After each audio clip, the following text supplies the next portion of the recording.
Okay, so my dears, today we will discuss about the proton pump inhibitors. Okay, proton pump inhibitors.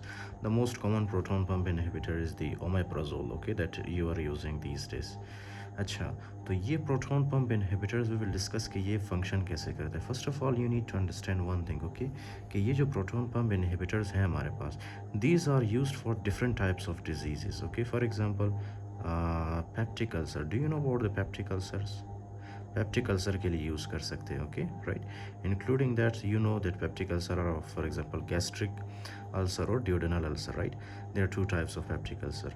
H pylori की वजह से, NSAIDs की वजह से. I uploaded very good lectures okay on peptic ulcers in the GIT pathology section. अच्छा, उसके बाद है आपके पास gastritis. Gastritis is basically the inflammation of the stomach. Okay, right, stomach mucosa. The next is the GERD. Do you know GERD? Gastroesophageal reflux disease. We discussed all of them in the pathology. Okay, then we have Zollinger-Ellison syndrome. So now we will one by one we will discuss कि ये जो proton pump inhibitor ये इन disease को कैसे influence करता है. Okay, right. अच्छा, so first of all you need to understand one thing. Okay, that proton pump inhibitor जैसे ही आप लेते हो, this will come into your oral cavity. Fine.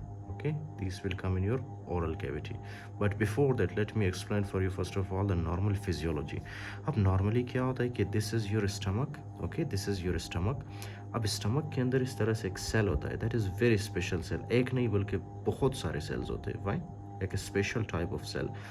उसका नाम है parietal cell. Right, that is called as the parietal cell. Parietal cells. Okay, अब ये जो parietal cell है आपके पास, इसके अंदर क्या होता है, इस तरह से apical side, sorry luminal side पे यहाँ पे क्या होता है. ओके, यहाँ पे एक पंप होता है, that is called is the hydrogen potassium ATPase. Okay, hydrogen potassium ATPase. Right, अब ये जो हाइड्रोजन पोटासियम एटीपेज है, इसका फंक्शन क्या है, let me explain for you. First of all you need to remember one thing. Okay, always ये जो parietal cells है, इनके अंदर क्या होता है, इनके अंदर हाइड्रोजन की कंसंट्रेशन बहुत ज़्यादा होती है. ओके, हाइड्रोजन की कंसंट्रेशन बहुत ज़्यादा होती है. और ये जो आपके पास है ना स्टमक, राइट, स्टमक के अंदर क्या होता है, स्टमक के अंदर जो है हमारे पास क्या होता है, पोटासियम. राइट, स्टमक के अंदर पोटासियम की कंसंट्रेशन ज़्यादा होती है. तो जैसे ही पेराइटल सेल स्टिमुलेट होता है ना, तो ये जो आपके पास है हाइड्रोजन पोटासियम एटीपेज, ये क्या करता है, ये हाइड्रोजन को बाहर भेजता है सेल से. ओके, और एज अ रिज़ल्ट एक पोटासियम को सेल के अंदर लेके आता है. ओके, एक पोटासियम को सेल के अंदर लेके आता है. Fine, did you understand now. ये क्या करता है, ये हाइड्रोजन को सेल से बाहर निकालता है और पोटासियम को सेल के अंदर लेके आता है. This is the function of this pump, hydrogen potassium ATPase. Right, okay. अब ये जो हाइड्रोजन है ना आपके पास, ये हाइड्रोजन क्या करता है, ये बाइंड करता है क्लोरीन के साथ. ओके, फाइन, क्लोरीन के साथ. एज अ रिजल्ट ये दोनों मिल के क्या बनाते हैं हमारे पास, these will make hydrochloric acid. Right, okay. अब फॉर एग्जांपल अगर मैदे के अंदर, अगर आपके स्टमक के अंदर फॉर एग्जांपल यहाँ पे क्या है, पेप्टिक अल्सर या गैस्ट्रिक अल्सर. Right, okay. यहाँ पे क्या है, इन शॉर्ट यहाँ पे है एक अल्सर. ओके, अल्सर का मतलब एक जख्म है. ओके, मैदे के अंदर या स्टमक के अंदर.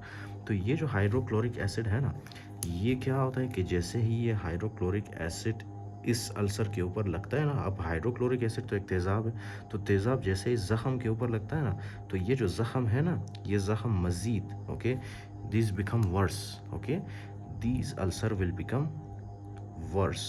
फाइन, ये मज़ीद ख़राब हो जाता है. Okay, fine, these will become worse.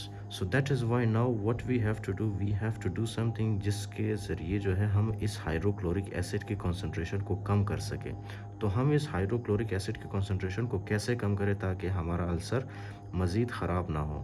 Okay, जैसे ही हाइड्रोक्लोरिक एसिड अल्सर के साथ टच होता है, बहुत बहुत ज़्यादा सीवियर पेन होता है पेशेंट को. ओके, तो हम क्या करते हैं, हम इसको ट्रीट करने के लिए हम कुछ ऐसा करते हैं जिसकी वजह से हाइड्रोक्लोरिक एसिड की कंसंट्रेशन कम हो. So in that case what do we give, we will give proton pump inhibitors. Okay, proton pump inhibitors. अब इसको प्रोटॉन पंप इनहिबिटर्स क्यों कहते हैं, क्योंकि ये जो पंप है ना आपके पास, सबसे पहले प्रोटॉन पंप इनहिबिटर्स आता है आपके ओरल कैविटी में, यहाँ से ये आता है आपके स्टमक के अंदर. Right, okay. स्टमक से कहाँ पे आता है, ये जहाँ पे आपको हाइड्रोजन पोटासियम एटीपेज नज़र आ रहा है. राइट, ये क्या करता है, इस हाइड्रोजन पोटासियम एटीपेज को इस तरह से बंद कर देता है. ओके, राइट, इस तरह से क्या करता है, बंद कर देता है, जिसकी वजह से हाइड्रोजन बाहर नहीं निकल पाता ओके, और पोटासियम अंदर की तरफ नहीं जा पाता। अब जाहिर सी बात है, अगर हाइड्रोजन बाहर नहीं आएगा तो क्या ये हाइड्रोजन इस क्लोरीन के साथ बाइंड करेगा? नहीं। ओके, और हमारे पास HCl बनेगा? नहीं बनेगा, जिसकी वजह से एंड रिजल्ट क्या होगा कि हाइड्रोक्लोरिक एसिड की कॉन्सेंट्रेशन कम होगी, और ये हाइड्रोक्लोरिक एसिड हमारे अल्सर को मज़ीद नुकसान नहीं पहुंचाएगा। फाइन, एंड विद टाइम ये अल्सर हील होता जाएगा। Did you understand? Now this is the function of the proton pump inhibitor, right? तो ये ड्रग क्या है आपके पास? This is the proton pump inhibitor. Okay, fine. अब प्रोटॉन पंप इनहिबिटर के बहुत ज़्यादा मतलब साइड इफेक्ट्स भी है। Okay, if you are using it for longer time period, right? Listen very carefully. The very first thing, the very first side effect that you have to remember, okay? अब क्या है कि जब हम proton pump inhibitor देते हैं तो हमारे स्टमक के अंदर क्या होता है? हमारे स्टमक के अंदर HCl की कॉन्सेंट्रेशन कम हो जाती है। ओके, HCl की कॉन्सेंट्रेशन क्या होती है? कम होती है। Okay, it is good actually for ulcers, but there are few side effects. जब हाइड्रोक्लोरिक एसिड कम होता है ना स्टमक के अंदर, आपको पता है जब आप फूड लेते हैं, ओके, आप जब फूड लेते हैं, फूड के अंदर क्या होता है? फूड के अंदर जो है डिफरेंट टाइप्स ऑफ कंपोनेंट्स होते हैं। Okay, right, different types of nutrients होते हैं। जैसे कि क्या है हमारे पास? The very first nutrient is calcium, right? उसके बाद क्या है हमारे पास?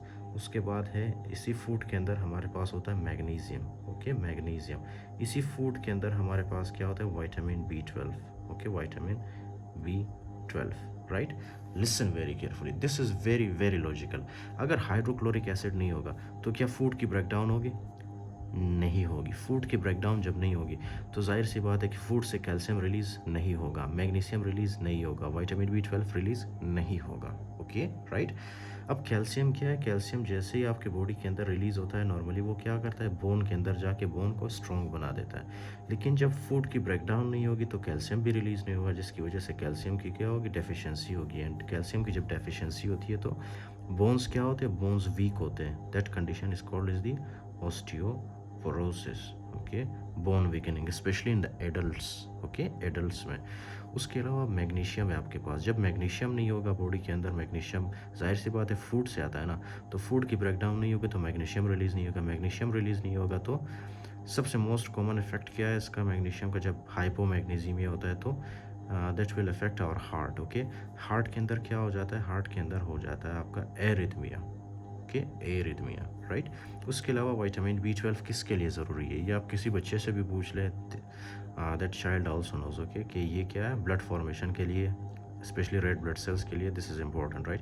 If there is no vitamin B12 so that will lead to anaemia. Did you understand now? इस तरह से होता है anaemia, right? So how many? First of all you need to understand कि क्या होता है? कैल्शियम की कमी, उसके बाद है मैग्नीशियम की, और उसके बाद है विटामिन B12 की। और क्यों होता है? क्योंकि फूड की ब्रेकडाउन नहीं होती। That is very logical. Okay, including that this is very simple. आप फॉर एग्जांपल जब क्या होता है कभी कभी जो है आपके स्टमक के अंदर एक बैक्टीरिया होता है that is called as Clostridium difficile. Okay, right?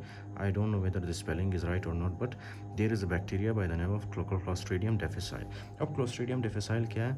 Normally जब आपके स्टमक के अंदर हाइड्रोक्लोरिक एसिड होता है ना, that hydrochloric acid will kill the clostridium difficile. Okay, जब हाइड्रोक्लोरिक एसिड की कॉन्सेंट्रेशन कम होगी स्टमक के अंदर तो ये जो क्लोस्ट्रीडियम डिफिसाइल है इसकी सर्वाइवल ज़्यादा होगी, राइट? तो ये ज़्यादा अरसे के लिए सर्वाइव करेगा and this can cause infection in our body.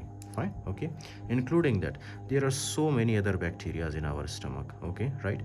अगर आप HCl कम करोगे स्टमक के अंदर तो ये जो बैक्टीरियाज है ना स्टमक के अंदर, डिफरेंट टाइप्स ऑफ बैक्टीरिया, इनकी सर्वाइवल ज़्यादा होती है, राइट? ये ज़्यादा अरसे तक सर्वाइव करेंगे, जिसकी वजह से ये हो सकता है कि ये ऊपर की तरफ आए हमारे एसोफेगस में, और एसोफेगस से ये एस्पायरेट होके हमारे कहाँ पे आए? हमारे लंग्स के अंदर। ओके, लंग्स के अंदर आके ये ब्रोंकाई ब्रोंक्यूल्स के थ्रू ये हमारे लंग पेरेन्काइमा के अंदर पहुंच सकते हैं। Okay, this bacteria lung parenchyma में जब ये पहुंचते हैं so this can cause pneumonia. Okay, this can cause pneumonia, right? Okay, so इस तरह से होता है, ये न्यूमोनिया कॉज कर सकता है। उसके अलावा the very most important thing, okay, which I have to tell you, okay, that one I will tell in the next lecture, okay, because it is already 9 minutes. In the next lecture I will tell you about the acute interstitial nephritis, okay, कि वो कैसे होता है।